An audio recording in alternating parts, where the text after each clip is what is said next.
وہ ہر حالت میں چارہ کھانے یا ادھر ادھر منہ مارنے پر مجبور ہوتی ہے۔ جانور کی نسبت ایک آدمی 40 افراد کو یا 500 آدمیوں کو کھانے کی دعوت پر بلا سکتا ہے، کھانا کھلا سکتا ہے اور خود الگ سے کھڑا ہو سکتا ہے کہ میرا روزہ ہے، میں نہیں کھاؤں گا۔ اگر وہ روزے سے نہ بھی ہو تو بھی وہ اگر ضروری خیال کرے تو کھا پی لے، اگر نہ چاہے تو نہ کھائے۔ اس کی اینیمل ڈرائیو جو ہے وہ اس کی انسٹنکٹیو ڈرائیو ہے اور وہ اس پر کنٹرول کرتا ہے، اور یہ اس کی روح ہے جو اسے کنٹرول کی طاقت اور بلندی عطا کرتی ہے۔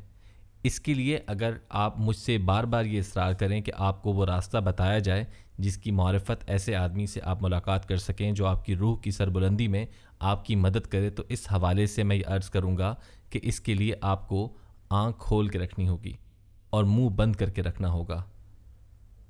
ایک مرتبہ سمندر کے اندر ایک چھوٹی مچھلی نے بڑی مچھلی کو روک کر کہا کہ آپا مجھے بتاؤ کہ سمندر کہاں ہے؟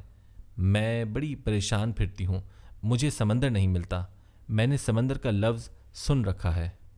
اس پر بڑی مچھلی نے اس سے مخاطب ہو کر کہا کہ جہاں ہم دونوں کھڑی ہیں یہی سمندر ہے۔ چھوٹی مچھلی بولی، واہ آپا، آپ نے بھی وہی بات کی جو سارے لوگ کہتے ہیں، یہ تو پانی ہے، سمندر نہیں ہے۔ اور وہ یہ کہہ کر وہاں سے چل پڑی۔ اسے بڑی مچھلی آوازیں دیتی رہی کہ رک جاؤ، میری پوری بات سن کے جاؤ، اور یہ بات سننی تمہارے لیے بہت ضروری ہے کہ اگر تم سمندر کی کھوج میں نکلو گی تو تمہیں سمندر نہیں ملے گا، لیکن اگر آنکھیں اور اپنے کان کھول کر مشاہدہ کرو گی تو پھر تمہیں وہ سمندر ضرور نظر آئے گا جس کی تمہیں تلاش ہے۔ لیکن بڑی مچھلی کی بات ختم ہونے سے قبل چھوٹی مچھلی بڑی دور جا چکی تھی اور اس نے میری طرح سے اپنی بڑی آپا کی بات نہیں سنی۔ 32 سال کے بعد، بلکہ اس سے بھی زیادہ سالوں کے بعد، میں ایک بار پھر چند روز قبل سنیما دیکھنے گیا۔ کڑی دھوپ تھی، لیکن جب میں سنیما کے اندر داخل ہوا تو مجھے اندر اندھیرا نظر آیا، جیسا کہ باہر سے اچانک اندر جائیں تو آنکھیں چندیائی ہوئی ہوتی ہیں۔ ہال میں میری سیٹ قریب ہی تھی اور میں بیٹھ گیا۔ اس کے بعد اسکرین چلنے سے قبل ایک اور صاحب ڈائس پر آئے جنہوں نے روشنی کے ایک حالے کے اندر اس فلم کا تعارف کرایا کہ اس فلم کو بنانے کا مقصد کیا تھا اور کس لیے چلایا گیا، اور کس لیے ہم نے یہاں بطور خاص پڑھے لکھے لوگوں کو دعوت دی ہے۔ ان صاحب کو روشنی کے حالے میں دیکھ کر مجھے اس بات کا احساس ہوا کہ اگر کوئی شخص کسی طرح کسی روشنی کے حالے میں آ جائے تو وہ خود بخود اجاگر ہونے لگتا ہے۔ اس کو یہ کہنے کی ضرورت محسوس نہیں ہوتی کہ دیکھو اس وقت میں اپنا آپ ظاہر کر رہا ہوں۔ فلم شروع ہوئی اور ہال میں بالکل اندھیرا چھا گیا۔ تھوڑی دیر کے بعد ہال کا دروازہ کھلا اور ایک اور تماشائی اندر داخل ہوا۔ میں نے پلٹ کے دیکھا، وہ مجھے نظر تو نہیں آیا کیونکہ دروازہ بند ہو گیا تھا۔ جب دروازہ کھلا تھا تو اندر آنے والے شخص کا وجود مجھے نظر آیا تھا۔ میں سوچنے لگا کہ یہ آدمی تو کسی صورت میں بھی اپنی سیٹ تک نہیں پہنچ سکتا، لیکن تھوڑی ہی دیر میں ایک ٹارچ چلی اور اس ٹارچ نے اس شخص کے پاؤں کے اوپر ایک چھوٹا سا ہالہ بنایا اور اس ہالے کی مدد سے وہ شخص چلتا گیا۔ ٹارچ والا اس کے پیچھے پیچھے آتا گیا اور جہاں اس شخص کی سیٹ تھی اس کو بٹھا دیا گیا۔ اس کے بعد میں نے پھر فلم تو کم دیکھی، یہی سوچتا رہا کہ اگر کسی شخص کی زندگی میں ایسا حالہ آئے اور کوئی گائیڈ کرنے والا اسے میسر ہو تو پھر وہ شخص یقیناً اپنی منزل پر پہنچ جاتا ہے، لیکن اس کے لیے ٹکٹ خریدنا پڑتا ہے، سنیما کا رخ کرنا پڑتا ہے، اور فلم کے لگنے کے اوقات کا علم ہونا چاہیے۔ دروازہ کھلنا چاہیے، پھر ٹارچ والا خود بخود آ کر مدد کرتا ہے، اور آپ کو مدد کے لیے کسی کو پکارنے یا آواز دینے کی ضرورت ہی محسوس نہیں ہوتی ہے۔ آپ جب آوازیں دیتے ہیں، چیخو پکار کرتے ہیں اور دنیا داری کے معاملات کے اندر رہتے ہوئے آہو بکا کرتے ہیں تو پھر وہ ٹارچ والا نہیں آتا۔ اس طرح آپ بس پتے اکٹھے کرتے رہتے ہیں اور ٹیلی فون نمبر جمع کرتے رہتے ہیں، لیکن وہ بات جو بڑی مچھلی نے چھوٹی مچھلی سے کہی تھی کہ آنکھیں کھول کے رکھو اور مشاہد بن کر رہو تاکہ تم پر سارے بھید آشکار ہو اور روشن ہو۔ اس مادی زندگی میں جس میں بار بار آپ کے دوست و احباب، عزیز و اقارب مادہ پرستی کی بات کرتے ہیں کہ جی پاکستان میں لوگ بہت مادہ پرست ہو گئے ہیں، لوگوں میں پہلی سی محبت، پیار اور یگانگت نہیں رہی۔ مادہ پرستی کا کھیل صرف پاکستان میں ہی نہیں چلا ہے، بلکہ ساری کی ساری دنیا اس وقت مادہ پرستی کے چکر میں ہے۔ میں سمجھتا ہوں کہ یہ بری بات نہیں ہے۔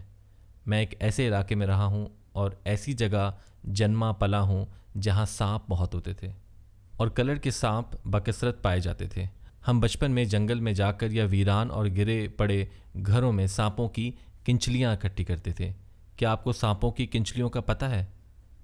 سانپ ایک خاص وقت پر سو جاتا ہے اور اس کے جسم کے اوپر ایک پلاسٹک کے شاپر بیگ کی طرح کی باریک کھال یا کینچلی چڑھ جاتی ہے، اور اس کینچلی پر اس سانپ کے سے نقش و نگار منتقل ہو جاتے ہیں، اور سانپ ایک خاص عرصے کے لیے اس کینچلی کے اندر رہ کر ہائبرنیٹ کرتا ہے۔ تب نہ وہ سانس لیتا ہے، نہ کھانا کھاتا ہے، بالکل مردہ یا سد بدھ ہو کے پڑا رہتا ہے۔ میں اس اکنامک ورلڈ میں جب بھی اس کینچلی کو دیکھتا ہوں تو میں غور کرتا ہوں کہ ہم سانپ ہیں جو اکنامکس یا پیسے کی دوڑ کے اندر اپنے بدن پر کینچلی چڑھا کے خاموش پڑے ہوئے ہیں۔ ہم بے حس و حرکت ہیں اور ہمارا کوئی بس نہیں چلتا۔ ہمیں کنزیومر گڈز بنانے والی کمپنیاں جس طرح چاہتی ہیں استعمال کرتی ہیں اور کرتی چلی آ رہی ہیں۔ خواتین و حضرات، جس بات سے آپ خوفزدہ ہیں زیادہ دیر تک چل نہیں سکے گی، کیونکہ ایک ایسا وقت آتا ہے جب سانپ کو اپنی گروتھ کے لیے اس کینچلی کے اندر سے نکلنا پڑتا ہے، اور وہ کمال سے اور بڑی عجیب و غریب حرکات و سکنات کر کے اپنے بدن کو پرانی ٹوٹی دیواروں سے رگڑ کر اور گھسا گھسا کے کنج یعنی کینچلی سے باہر نکلتا ہے، اور اپنی وہ کینچلی پیچھے چھوڑ جاتا ہے۔ جب وہ باہر نکلتا ہے تو وہ زندگی میں اور زندگی کے دوسرے جانوروں کے ساتھ شامل ہوتا ہے۔ سانپ جس طرح اپنی نشو و نما کے لیے ایک خاص وقت پر اس خول سے باہر نکلتا ہے اور باہر آ کر زندگی میں شامل ہوتا ہے اور نئے انداز اور ڈھنگ اور نئے سرے سے سانس لیتا ہے، اسی طرح ہی انسانوں کی یہ ساری بستیاں جو مجموعی طور پر اس وقت اپنی اکانومکس کی کینچلی کے اندر لپٹی پڑی ہیں، ان کو اپنی گروتھ کے لیے باہر نکلنا ہی پڑے گا، اور یہ نکل کے ہی رہیں گے، کیونکہ یہ معاشرہ، یہ دنیا اور یہ خدائی اور جتنا اس کام کے لیے نہیں بنی جس میں اس کو داخل کر دیا گیا ہے، یا ایک مخصوص کینچلی چڑھا دی گئی ہے۔ یہ بستیاں اپنی روحانی نشو و نما کے لیے بنی ہیں، اور ان بستیوں کے باسیوں کو اپنی روحانیت کا مظاہرہ کرنا ہے اور اپنے باطن کے سفر میں آگے نکلنا ہے۔ باطن کے اس سفر میں آپ شور و غوغا کر کے، کسی کو ٹیلی فون کر کے، کسی کو میسج بھیج کر، یا کسی کو اپنے کمپیوٹر کے ذریعے ہوشیار کر کے نہ کوئی پیغام دے سکتے ہیں اور نہ ہی لے سکتے ہیں۔ یہ خاموشی کی ایک دنیا ہے۔ اس میں اگر آپ کبھی داخل ہو سکتے ہیں تو پھر ہی آپ اس کا مزہ لے سکتے ہیں۔ مت پوچھیں کہ ہمیں کسی بابا کا پتہ بتائیں، آپ خود بابا ہیں۔ جب آپ کو دیوار سے ٹیک لگا کر آرام سے بیٹھنا آ گیا اور دنیا کی سب سے بڑی عبادت یعنی آپ خاموشی میں داخل ہو گئے، تو آپ کے اوپر انوار و برکات کی بارش بھی ہونے لگے گی، اور انواع و اقسام کا رزق آپ کا مقدر بنتا چلا جائے گا۔ میں جب اٹلی سے لوٹا تو میں بحری جہاز متناوع وکٹوریا کے ذریعے وطن آیا۔ یہ میرا آبی جہاز پر سفر کرنے کا پہلا تجربہ تھا۔ جب نیپال کی بندرگاہ پر جہاز مغرب کے وقت آہستہ آہستہ پیچھے ہٹا اور شہر کی روشنیاں دور ہونے لگیں تو وہ نہایت سست رفتاری کے ساتھ گہرے پانیوں کی طرف چل رہا تھا، اور عشاء کے وقت تک شہر ہماری نظروں سے بالکل اوجھل ہو گیا، اور ہم آ کر کھانے کی میز پر بیٹھ گئے، اور اس کے بعد ہم اپنے اپنے کیبنوں میں آ کر لیٹ گئے۔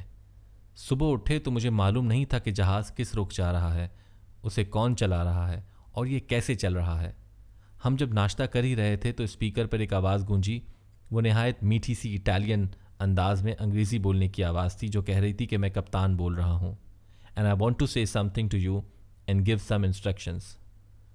ہم سب نے یہ سن کر اپنا کھانا وہیں چھوڑ دیا، اور کپتان کی آواز آتی رہی، اور وہ ہمیں بتاتا رہا کہ ہمیں کیا کرنا ہے اور کس طرح سے یہ 11 دن کا سفر اس کے ساتھ گزارنا ہے۔ نہ ہمیں کپتان کبھی نظر آیا، نہ اس سے تعارف ہوا، نہ ملاقات ہوئی، اور نہ ہی اس سے ملنے کے مواقع میسر آئے۔ ایک صرف اس کی آواز ہی تھی جو آتی تھی اور ہمیں زندگی کے ایک نئے مرحلے میں داخل کر جاتی تھی۔ میں نے اس وقت جب بہت طوفانی سمندر سے جہاز گزر رہا تھا تو میں نے سوچا کہ ایک اور بھی کشتی ہے جس کو ہم دنیا کہہ سکتے ہیں، اور اس کشتی کا ایک نگہبان اور کپتان بھی ہے جس کی آواز ہم تک پہنچتی رہتی ہے، جو ہمیں ہدایات دیتا رہتا ہے اور احکام صادر کرتا رہتا ہے۔ وہ ہمیں دکھائی نہیں دیتا، ہمیں ملتا نہیں ہے، اور نہ ہی ملنے کی امید ہوتی ہے، اور ہم اس کے حکم کے مطابق چلتے رہتے ہیں، اور جو اس کے احکام ماننے والے ہوتے ہیں انہیں کسی بابے یا کسی انسٹرکشنز دینے والے کی ضرورت محسوس نہیں ہوتی۔ یہ خاموشی اور تنہائی کا سفر ہے۔ جو بھی اس سائلنس کے سفر کو اختیار کرتا ہے اس کو بند اندھیرے کمرے میں ایک دروازہ ضرور نظر آتا ہے جس میں وہ روحانی طور پر داخل ہو سکتا ہے۔ آپ کے پاس اور ہمارے پاس روح کا وہ جلوہ موجود ہے، اور وہ چپ جس کا میں نے پہلے ذکر کیا تھا وہ کسی اور کے اگنائٹ کرنے سے نہیں چلے گا، وہ آپ ہی کی کوشش اور جد و جہد سے چلے گا۔ لیکن یہ کوشش اور اسٹرگل اس سے مختلف ہے جو آپ اکنامک ورلڈ میں کرتے ہیں یا جو آپ کمپٹیشن میں کرتے ہیں، اور جس طرح سے ہمیں حکم ہے، جس طرح اسلام نے رخ مقرر کیا ہے کہ آپ نے اس رخ کھڑے ہونا ہے، اور خدا نے تو فرمایا ہے کہ میں ہر جگہ موجود ہوں، لیکن ہمیں حکم دیا ہے کہ تم خانہ کعبہ کی طرف منہ کر کے ساری کوشش شروع کرو۔ ہم نے سب سے پہلے رخ کو متعین کرنا ہے۔ اگر آپ روحانیت کی دنیا میں داخل ہونے کے آرزومند ہیں تو سب سے پہلے آپ کو اپنی ذات کو یہ سمجھانا پڑے گا کہ ہم ایک رخ لے کر اس کی طرف بڑھیں۔ پچھلے دنوں ایک جغرافیہ کے رسالے میں نے ایک مضمون دیکھا جس میں لکھا تھا کہ بہت دیر پہلے لوگوں نے ایک چھوٹے سے جزیرے پر ایک خوبصورت عبادت گاہ بنائی اور اس میں دنیا کی ہر قسم کی دھات کی گھنٹیاں لگائیں، اور وہ گھنٹیاں ہوا کے چلنے سے بجتی تھیں۔ پھر ایک وقت ایسا آیا کہ وہ جزیرہ آہستہ آہستہ زیر آب آ گیا، اور وہ مندر یا عبادت گاہ پانی کی آغوش میں آ کر ختم ہو گئی۔ کچھ پرانے لوگ بتاتے ہیں کہ ابھی بھی وہاں پانی کے اندر سے گھنٹیوں کی آوازیں آتی ہیں، اور جو سننے والے کان رکھتے ہیں انہیں وہ آواز اب بھی صبح و شام آتی ہے۔ لیکن ان سننے والوں کا کہنا ہے کہ آپ کو گھنٹیوں کی آواز سننے کے لیے سمندر کی آواز سے ہم آہنگ ہونا پڑے گا۔ اس طرح خدا سے بات کرنے اور اس کو سننے کے لیے اس کی مخلوق کے درشن کرنا ہوں گے۔ جو لوگ مخلوق خدا کے متعلق غور کرتے ہیں اور اس کے ہو جاتے ہیں اور مخلوق خدا کی خدمت کا راستہ اختیار کر لیتے ہیں، یا وہ لوگوں سے کیڑے نکالنے بند کر دیتے ہیں، ان کو کسی بابے، کسی رہنما یا ہادی کی ضرورت نہیں ہوتی۔ وہ ڈائریکٹ اس آواز میں پہنچ جاتے ہیں جو سمندر کے نیچے چھپے ہوئے عبادت گدھے کو ہر وقت نمودار ہوتا دیکھتے رہتے ہیں۔ خدا آپ کو آسانیاں عطا فرمائے اور آسانیاں تقسیم کرنے کا شرف عطا فرمائے۔ اللہ حافظ۔